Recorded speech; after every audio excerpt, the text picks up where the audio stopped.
On Thursday, fossil fuel executives testified at a hearing focused on the decades of coordinated industry disinformation about climate change and refused to stop lobbying against efforts to fight climate change.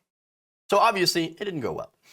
So now Representative Carolyn Maloney actually, and she's the chair of the House Committee on Oversight and Reform, had asked if the CEOs from some of these oil companies would affirm that their organizations would no longer spend any money, either directly or indirectly, to oppose efforts to reduce emissions and address climate change.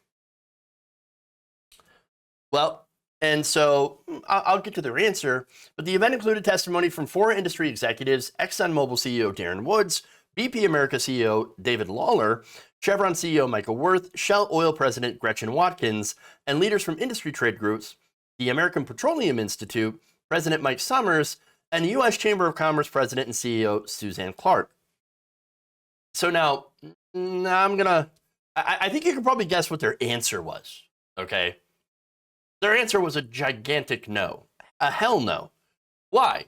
Well, because why would they? Why would they agree? Pollution is literally their business model. That's how they get money, by polluting the planet. And so, of course, they're going to defend it. It's kind of a dumb question when you think about it, but obviously it's just a question that's meant to get them on the record, okay?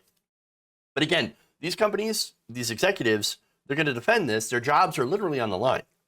So, of course, they're going to not only defend their business practices, but also lie and be incredibly dishonest to make sure that they continue to make money. Remember, these CEOs have a fiduciary responsibility to maximize shareholder value and shareholder profit. If they do not, they will be fired and replaced with someone who will. So now, according to Jeffrey Suprin and Naomi Oreskes, a pair of climate misinformation scholars at Harvard, companies are using something called a fossil fuel savior frame.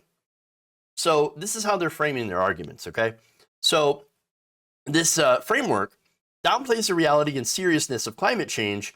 It normalizes fossil fuel lock-in and individualizes responsibility, i.e., stop using plastic straws. Oh, it's like the normal, like you get into an argument with a climate denier, for example, on Facebook or Twitter, and they're like, oh, but you drive a car. Oh, I thought you were going to do something about climate change. Walk to work. I'm so smart. Again, it's that meme, right? We should improve society somewhat. Oh, but you partake in society. I'm very intelligent, yes. No, that's not a gotcha. But understand that is a part of the industry talking points, saying that, no, it's not our fault as a giant corporation. No, it's your fault. You bought that plastic wrap.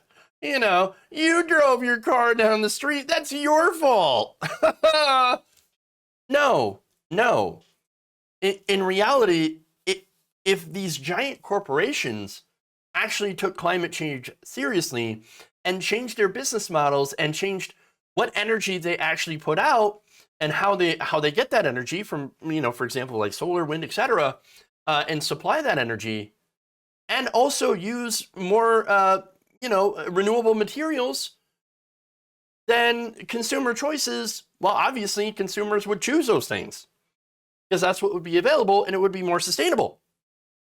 But no, we have to individualize it. We have to make it so that you're the problem if you ever mention anything against our beloved CEOs and our beloved fossil fuel companies. You are being a hypocrite because you drove a car once. Ha! So that's what they use. So now, Oreskes and Fossil Fuel Free Media Director Jamie Henn observed the presence of that framing during this hearing. Henn said that, quote, it's striking how much all these big oil execs come across as hostage takers, saying, quote, you need us, you can't live without us, you'll never escape. Yeah. And so, look, the fossil fuel witnesses' initial remarks and responses to lawmakers' questions were also full of industry talking points. For example, they argue in favor of market-based solutions, like carbon taxes. Now, we know, of course, that carbon taxes don't do a goddamn diddly squat. they're not going to do anything. And it's actually something that the industry itself has come up with to say, oh, yeah, carbon tax. We'll just put that out there. They'll buy that, even though it's not really going to have a big of an effect. Now, they also highlighted things like carbon capture, utilization, and storage technology, and hydrogen, both of which, of course, are false solutions. They also suggested a long-term need for oil and gas. The executives claimed to believe in anthropogenic climate change and said that fossil fuel emissions only contribute to global heating. Oh, right. Gotcha. Contribute. Didn't contribute, that's all. Just a little bit. Just a tiny little bit of contribution. Well, think about it this way. Think about a fire truck in a small street, right? Like, very, very small street. If you turn on that fire truck and you start spraying that hose into the stream, what do you think is going to happen? I'm thinking that all that water from the fire truck might do a little bit more than just contribute to the amount of water in the stream. And that's what's going on here. So using the word contribute rather than cause, this is according to HuffPost environmental reporter Chris D'Angelo, downplays and dismisses the science, which shows they're the primary driver. Frankly, it's climate denial, the very topic of this hearing. So now, not only that, but understand that the industry has purchased Republicans. The entire party is purchased by the oil industry. So all the Republicans on the panel immediately leapt to the defense, like the Simpsons skit with Apu jumping in front of the bullet. Like, no, my beloved fossil fuel CEOs, help! I will take this for you. In fact, they repeatedly apologized to the CEOs for the Democrats asking questions. Oh, I'm so sorry. I'm so sorry, Mr. CEO. I'm so sorry that they were mean to you. You know I love you. Yeah, we know. We know. Now, the panel's GOP members also tried to redirect attention to other countries like China. Well, that's a consistent narrative they use. Yeah, but the Chinese are doing it. The Chinese are doing it, then we should do it too. No. And also complained about Biden's move to block the Keystone XL pipeline, and even invited a welder who lost his job when the project was canceled to testify. Of course. So now Emily Atkin of the Heated Newsletter noted that the GOP strategy at this hearing was clear. It will not attempt to claim big oil didn't mislead on climate. Instead, the GOP is claiming Democrats are wasting time by focusing on climate change and that it isn't important to everyday Americans. Oh, you look at that. Here's the thing, though. It is actually important. It does cause billions of dollars in damage and, of course, lost lives due to things like flooding, stronger storms, rising temperatures, rising sea level. Not only that, but, of course, they're absolutely wrong when they claim that regular people don't actually care about the climate. It may not be at the top of people's list of issues to tackle right now, but because it is so big in scope, people do care about it and want long-term solutions. In fact, according to the survey results released earlier this week, majority of Americans see climate as a problem of high importance to them and support Congress passing legislation to increase reliance on clean energy sources. But none of that's going to matter to these corporations, by the way. As I mentioned before, they have a fiduciary responsibility to their shareholders to maximize profit.